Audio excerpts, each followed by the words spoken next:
हमने अनेक विषयों पर बात की।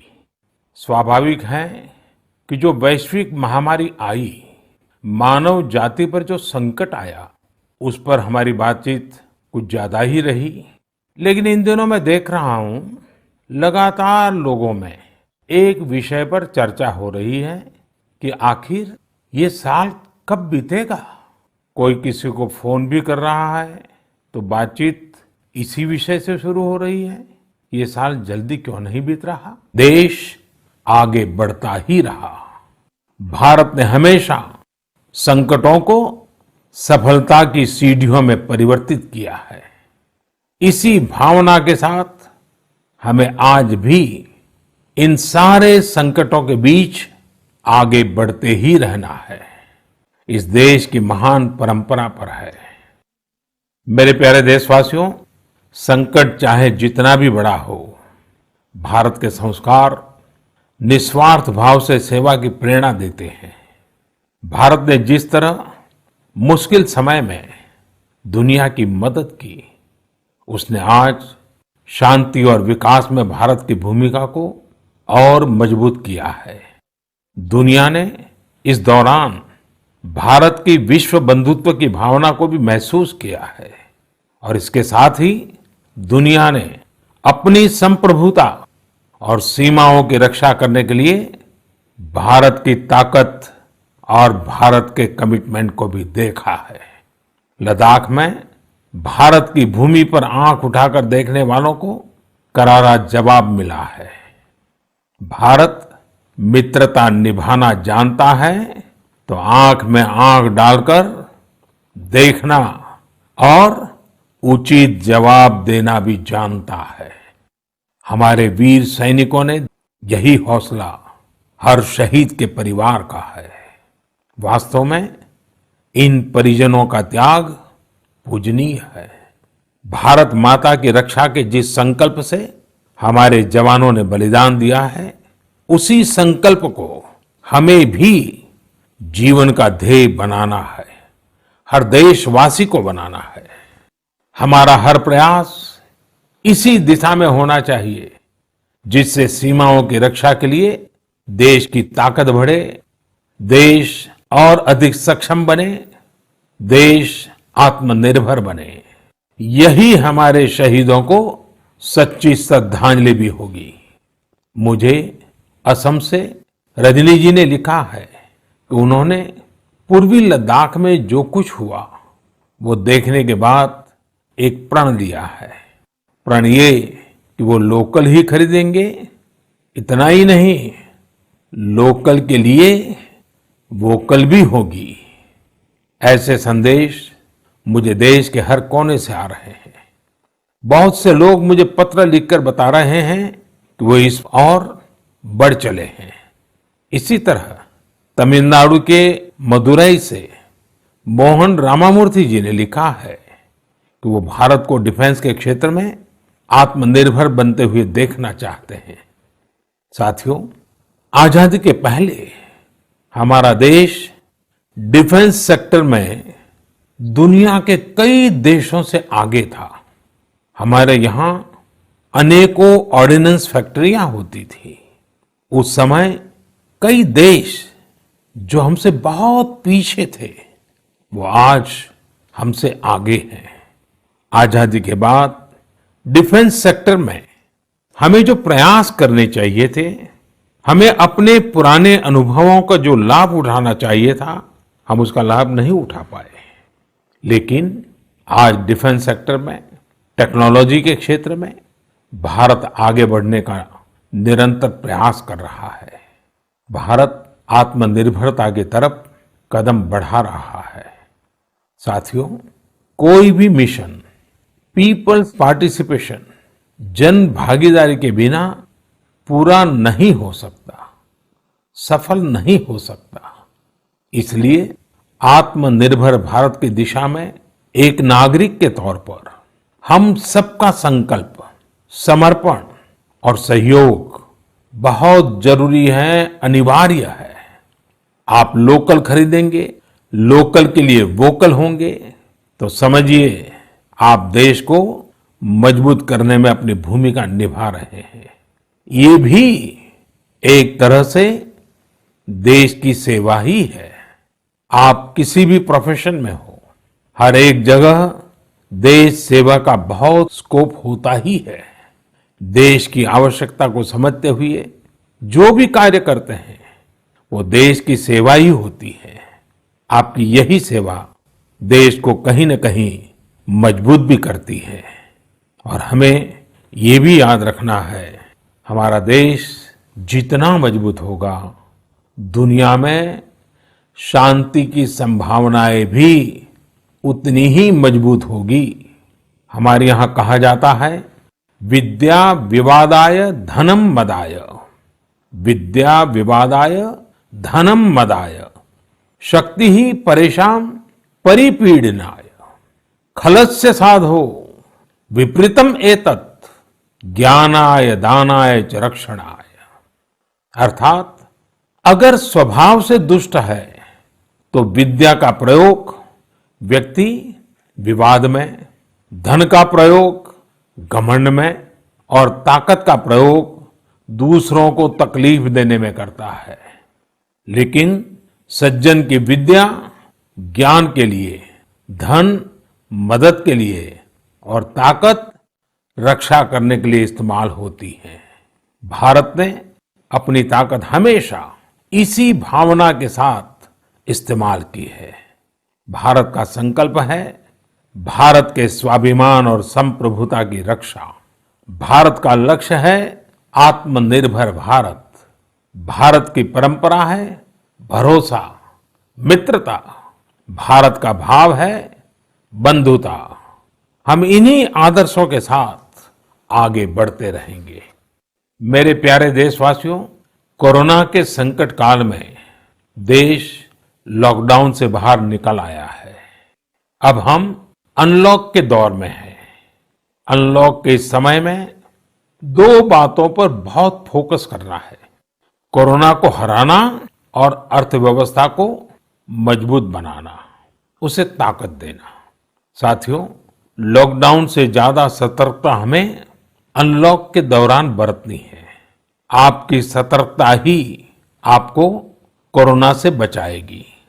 इस बात को हमेशा याद रखिए कि अगर आप मास्क नहीं पहनते हैं, 2 गज की दूरी का पालन नहीं करते हैं या फिर दूसरी जरूरी सावधानियां नहीं बरतते हैं तो आप अपने साथ साथ दूसरों को भी जोखिम में डाल रहे हैं, खास तौर पर घर के बच्चों और बुजुर्गों को। इसीलिए सभी देशवासियों से मेरा निवेदन है, और ये निवेदन मैं बार बार करता हूं, और मेरा निवेदन है कि आप लापरवाही मत बरतिए, अपना भी ख्याल रखिए और दूसरों का भी। साथियों, अनलॉक के दौर में बहुत सी ऐसी चीजें भी अनलॉक हो रही हैं जिनमें भारत दशकों से बंधा हुआ था। वर्षों से हमारा माइनिंग सेक्टर लॉकडाउन में था। कॉमर्शियल ऑक्शन को मंजूरी देने के एक निर्णय ने स्थिति को पूरी तरह से बदल दिया है। कुछ ही दिन पहले स्पेस सेक्टर में ऐतिहासिक सुधार किए गए। उन सुधारों के जरिए वर्षों से लॉकडाउन में जकड़े इस सेक्टर को आजादी मिली। इससे आत्मनिर्भर भारत के अभियान को न केवल गति मिलेगी, बल्कि देश टेक्नोलॉजी में भी एडवांस बनेगा। अपने कृषि क्षेत्र को देखें तो इस सेक्टर में भी बहुत सारी चीजें दशकों से लॉकडाउन में फंसी थी। इस सेक्टर को भी अब अनलॉक कर दिया गया है। इससे जहां एक तरफ किसानों को अपनी फसल कहीं पर भी किसी को भी बेचने की आजादी मिली है, वहीं दूसरी तरफ उन्हें अधिक ऋण मिलना भी सुनिश्चित हुआ है। ऐसे अनेक क्षेत्र हैं जहां हमारा देश इन सब संकटों के बीच ऐतिहासिक निर्णय लेकर विकास के नए रास्ते खोल रहा है। मेरे प्यारे देशवासियों, हर महीने हम ऐसी खबरें पढ़ते और देखते हैं जो हमें भावुक कर देती हैं। यह हमें इस बात का स्मरण कराती है कि कैसे हर भारतीय एक दूसरे की मदद के लिए तत्पर है। वह जो कुछ भी कर सकता है उसे करने में जुटा है। अरुणाचल प्रदेश की एक ऐसी ही प्रेरक कहानी मुझे मीडिया में पढ़ने को मिली। यहाँ सियांग जिले के मिरेम गांव ने वो अनोखा कार्य कर दिखाया जो समूचे भारत के लिए एक मिसाल बन गया है। इस गांव के कई लोग बाहर रहकर नौकरी करते हैं। गांव वालों ने देखा कि कोरोना महामारी के समय ये सभी अपने गांव की ओर लौट रहे हैं। ऐसे में गांव वालों ने पहले से ही गांव के बाहर क्वारंटीन का इंतजाम करने का फैसला किया। उन्होंने आपस में मिलकर गांव से कुछ ही दूरी पर 14 अस्थायी झोपड़ियां बना दी और ये तय किया कि जब गांव वाले लौटकर आएंगे तो उन्हें इन्हीं झोपड़ियों में कुछ दिन क्वारंटीन में रखा जाएगा। उन झोपड़ियों में शौचालय, बिजली, पानी समेत दैनिक जरूरत की हर तरह की सुविधा उपलब्ध कराई गई। जाहिर है मिरेम गांव के लोगों के इस सामूहिक प्रयास और जागरूकता ने सबका ध्यान अपनी ओर आकर्षित कर लिया। साथियों, हमारे यहाँ कहा जाता है, स्वभावम न जहाति एव साधुः आपद्गतो भी सन कर्पूरः पावक स्पृष्टः सौरभम लभते तराम। अर्थात जैसे कपूर आग में तपने पर भी अपनी सुगंध नहीं छोड़ता, वैसे ही अच्छे लोग आपदा में भी अपने गुण, अपना स्वभाव नहीं छोड़ते। आज हमारे देश की जो श्रम शक्ति है, जो श्रमिक साथी हैं, वो भी इसका जीता जागता उदाहरण है। आप देखिए, इन दिनों हमारे प्रवासी श्रमिकों की ऐसी कितनी ही कहानियां आ रही हैं जो पूरे देश को प्रेरणा दे रही है। कई लोग इसी वजह से मानसिक तनाव में जीते रहे हैं। तो दूसरी ओर लोगों ने मुझे ये भी शेयर किया है कि कैसे लॉकडाउन के दौरान खुशियों के छोटे छोटे पहलू भी उन्होंने जीवन में रीडिस्कवर किए हैं। कई लोगों ने मुझे पारंपरिक इंडोर गेम्स खेलने और पूरे परिवार के साथ उसका आनंद लेने के अनुभव भेजे हैं। साथियों, हमारे देश में पारंपरिक खेलों की बहुत समृद्ध विरासत रही है। जैसे आपने एक खेल का नाम सुना होगा, पचीसी। यह खेल तमिलनाडु में पल्लान्नुंगली, कर्नाटक में अली गुली मणे और आंध्र प्रदेश में वामन गुंटलू के नाम से खेला जाता है। ये एक प्रकार का स्ट्रेटेजी गेम है जिसमें एक बोर्ड का उपयोग किया जाता है। इसमें कई खांचे होते हैं जिनमें मौजूद गोली या बीज को खिलाड़ियों को पकड़ना होता है।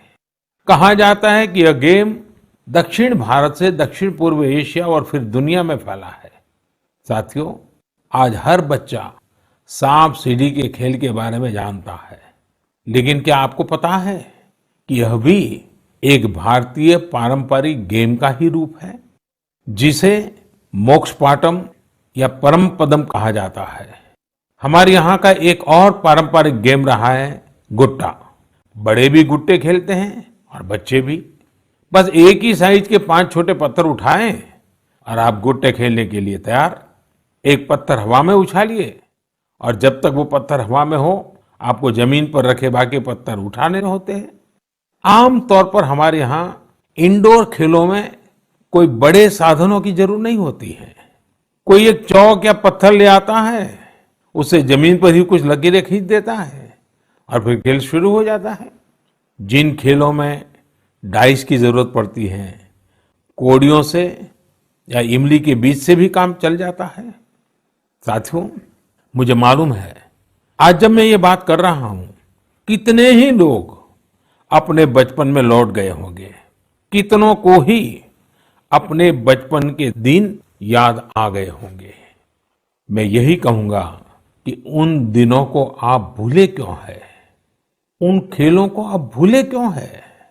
मेरा घर के नाना नानी दादा दादी घर के बुजुर्गों से आग्रह है कि नई पीढ़ी में ये खेल आप अगर ट्रांसफर नहीं करेंगे तो कौन करेगा। जब ऑनलाइन पढ़ाई की बात आ रही है तो बैलेंस बनाने के लिए ऑनलाइन खेल से मुक्ति पाने के लिए भी हमें ऐसे करना ही होगा। हमारी युवा पीढ़ी के लिए भी, हमारे स्टार्टअप्स के लिए भी यहाँ एक नया अवसर है और मजबूत अवसर है। हम भारत के पारंपरिक इंडोर गेम्स को नए और आकर्षक रूप में प्रस्तुत करें। उनसे जुड़ी चीजों को जुटाने वाले, सप्लाई करने वाले स्टार्टअप्स बहुत पॉपुलर हो जाएंगे।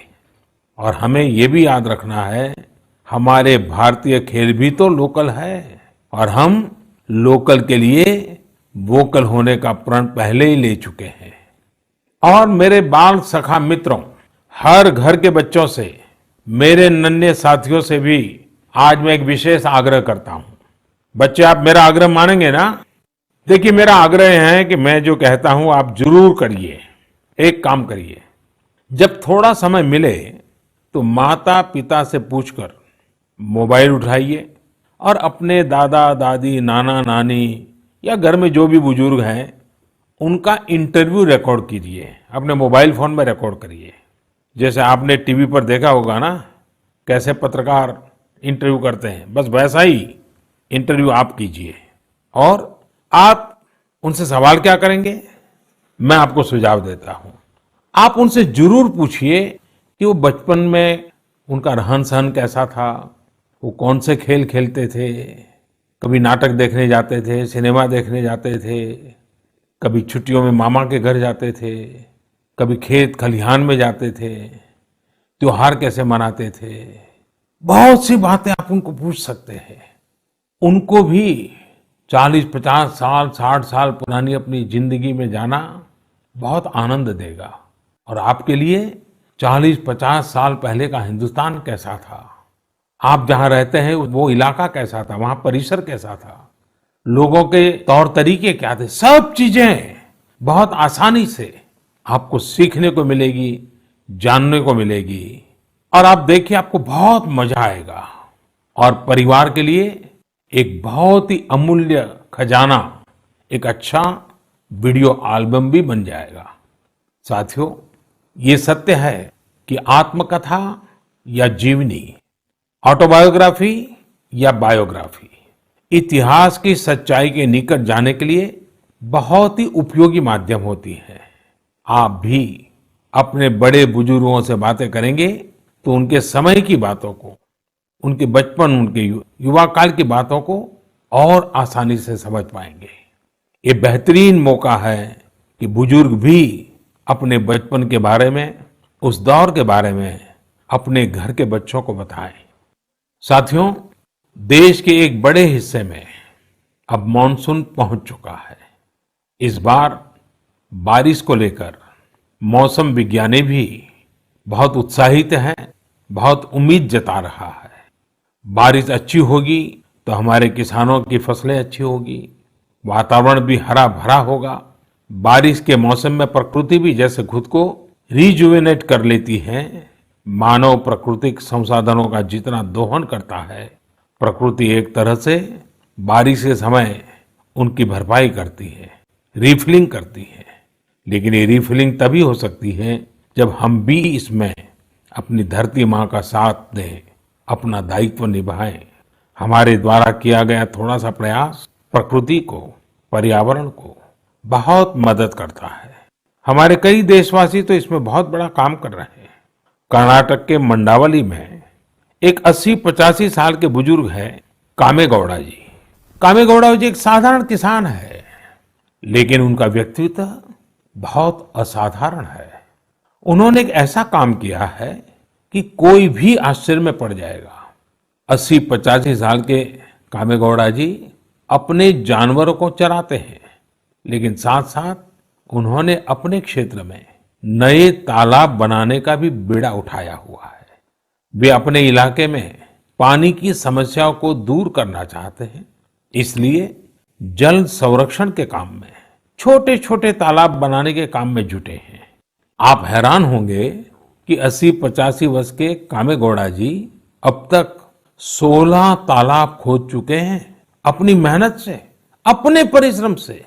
हो सकता है कि जो तालाब उन्होंने बनाए वो बहुत बड़े ना हो, लेकिन उनका ये प्रयास बहुत बड़ा है। आज पूरे इलाके को इन तालाबों से एक नया जीवन मिला है। साथियों, गुजरात के वडोदरा का भी एक उदाहरण बहुत प्रेरक है। यहाँ जिला प्रशासन और स्थानीय लोगों ने मिलकर एक दिलचस्प मुहिम चलाई। इस मुहिम की वजह से आज वडोदरा में 1000 स्कूलों में रेन वाटर हार्वेस्टिंग होने लगी है। एक अनुमान है कि इस वजह से हर साल औसतन करीब 10 करोड़ लीटर पानी बेकार बह जाने से बचाया जा रहा है। साथियों, इस बरसात में प्रकृति की रक्षा के लिए, पर्यावरण की रक्षा के लिए हमें भी कुछ इसी तरह सोचने की, कुछ करने की पहल करनी चाहिए।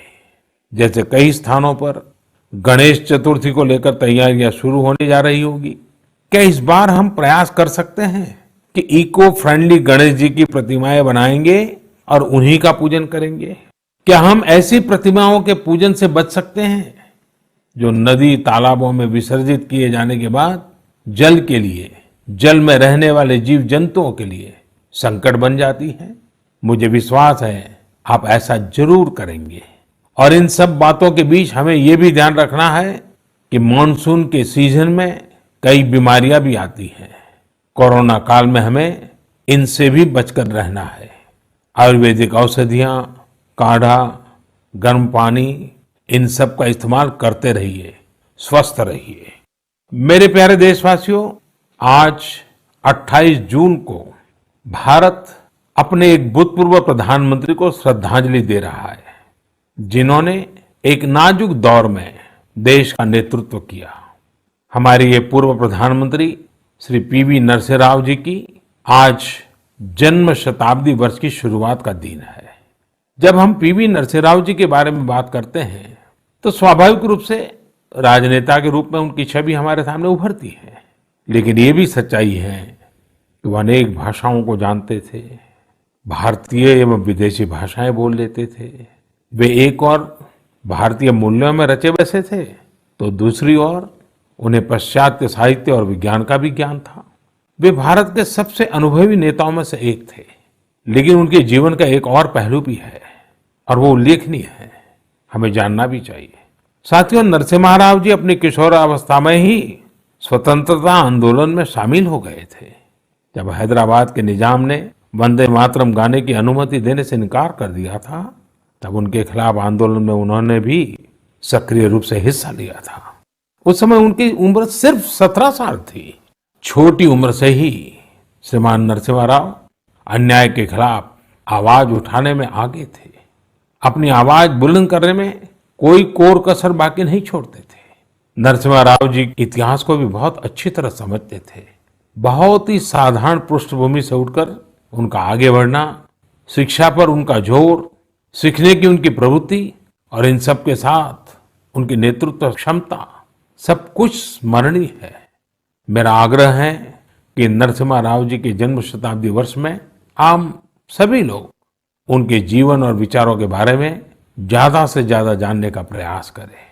मैं एक बार फिर उन्हें अपनी श्रद्धांजलि अर्पित करता हूं। मेरे प्यारे देशवासियों, इस बार मन की बात में कई विषयों पर बात हुई। अगली बार जब हम मिलेंगे तो कुछ और नए विषयों पर बात होगी। आप अपने संदेश, अपने इनोवेटिव आइडियाज मुझे जरूर भेजते रहिए। हम सब मिलकर आगे बढ़ेंगे और आने वाले दिन और भी सकारात्मक होंगे। जैसा कि मैंने आज शुरू में कहा, हम इसी साल यानी 2020 में ही बेहतर करेंगे, आगे बढ़ेंगे और देश भी नई ऊंचाइयों को छुएगा। मुझे भरोसा है कि 2020 भारत को इस दशक में एक नई दिशा देने वाला वर्ष साबित होगा। इसी भरोसे को लेकर आप भी आगे बढ़िए, स्वस्थ रहिए, सकारात्मक रहिए। इन्हीं शुभकामनाओं के साथ आप सभी का बहुत बहुत धन्यवाद। नमस्कार।